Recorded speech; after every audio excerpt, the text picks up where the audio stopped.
Sleep. Hi, I'm Megan Eade. All right, and action. So I'm going to tell you the story that unfortunately every guy I've ever dated has heard from my family should they get to that point.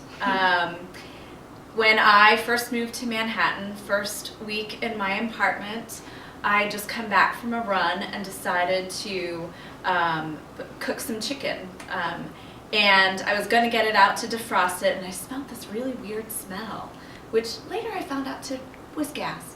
But anyway, I thought, well, last night I was cooking and some food, fell over.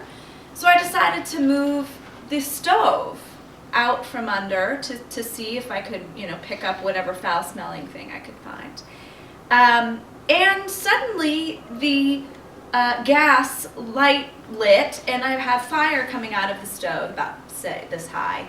And I'd always been accused of being kind of dramatic and, overly melodramatic about events. And so, I kind of thought, well, what should I do? I picked up the phone to call 911 because that seemed reasonable.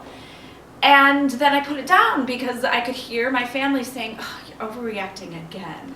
And meanwhile, we're getting a steady stream of fire that's about 4 or 5 inches off that. Yeah, not just like little trickles, like major fire.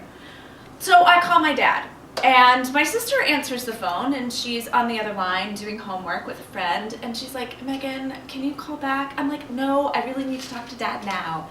And she's like, "Oh, God, fine." And so she beeps over, takes forever to get my dad on the phone. He finally gets on the phone, and I said, "Dad, my stove's on fire." And he's like, "Why are you calling me in Delaware?" And I'm like, "Well, is that a big deal? Like, should I call 911? He's like, "You hang up the phone, you dial 911, and you get the bleep out of the apartment." I had never heard my dad yell at me so hard. And meanwhile, everybody, now there are a couple of other details that I've opted to omit about my attire at the time that makes it even more entertaining. But that every so often will come up in family lore. It's called Megan's Fire Story. Okay, thank you.